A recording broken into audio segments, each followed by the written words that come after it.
Hi, so today I wanted to make a quick video on 4 high-level movement techniques applicable in PC Hobbit speedruns that you might not have heard about. Some of them are mainly relevant if you want to make it to top level, hence why you might not have heard of them yet if you aren't pushing for crazy times. Either way, it's very good to know about them and how they're applied. Number 1. Accelerated slash jumps. A little known thing about slash jumps is that they can stack with some of your previous aerial momentum if you perform them quickly enough after hitting the ground. If you've been wondering why top runners can get dream roll times as low as 17 seconds, this is a big part why. Accelerated slash jumps are mostly effective when you've just landed from a long jump, since this is the biggest speed boost you can consistently get. Simply perform your long jump and input the best slash jump you can as soon as you land. Make sure you still delay your jump after your slash properly, as you'll still lose speed if your slash jump isn't good. You can also chain accelerated slash jumps together to build a similar speed without starting with a long jump. But since it requires numerous accelerated slash jumps in a row, it's very tricky to actually build this speed. Because you need to slash jump so quickly after touching the ground, you can really only perform accelerated slash jumps on straight sections where you don't need to spend time being grounded to turn. If you can't get these consistently, don't worry. Even at the top, we struggle to hit them consistently. The most important part is trying for them, as you have very little to lose. Number 2. Camera strafing. Camera strafing refers to strafing left and right during a long jump and/or jump attack. This is straightforward on GameCube as it can be done with a control stick there, but presumably, this behavior got a little strange when ported to PC. To camera strafe on PC, you need to turn left or right during your long jump and/or jump attack. You can do so by binding turn left or right keys, but the real power lies in doing this with the mouse during a long jump into jump attack. Since the mouse allows for much faster turning than the keybinds do, you can also strafe much more, and for some reason, you get even more freedom of movement when jump attacking. This can be extremely useful. You might see top players do the inside info skip without even setting up, and camera strafing is the only reason we dare do this. Using a camera strafe, we can adjust mid-air even if our angle is off by quite a bit. This translates to a lot of long jump attack, as well as slope boosts in the game.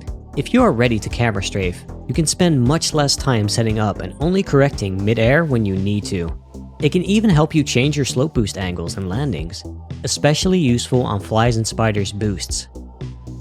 To camera strafe effectively, just repeatedly flick the mouse in the direction you want to strafe during your long jump and/or jump attack. There is a speed cap on how fast you strafe, so you don't need to throw your shoulders out.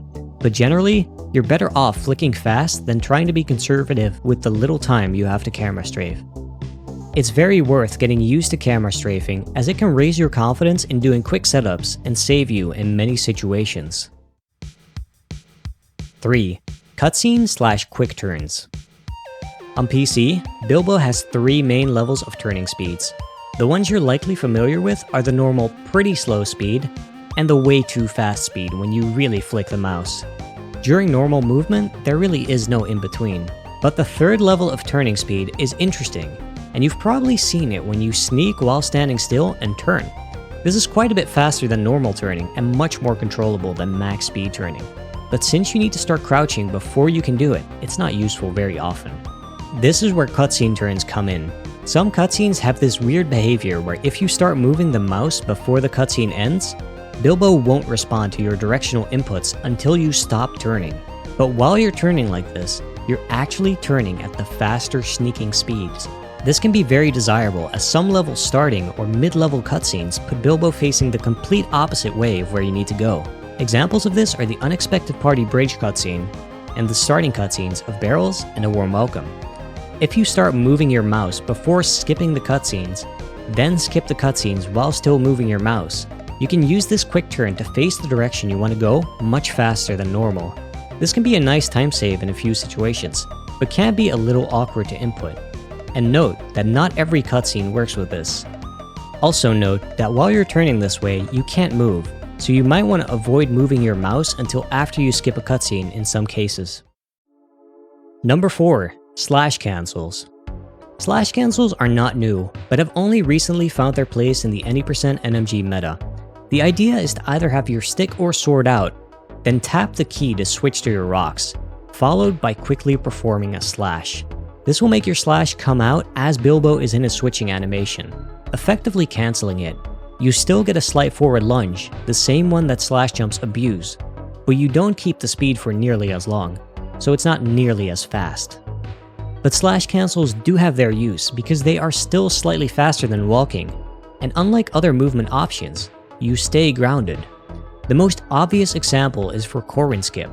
If you slash cancel while setting your clip warp, you'll be moving faster than walking and setting your clip warp. Another good use for slash cancels is to patch up awkward movement.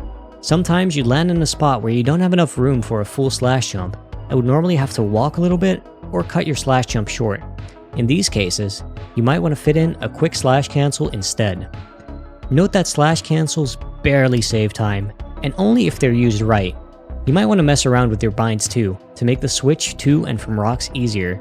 I have my secondary bind for my walking stick on Q, and for rocks on E. Don't expect to slash cancel very often, but they can be quite nice in the rare occasions you need them.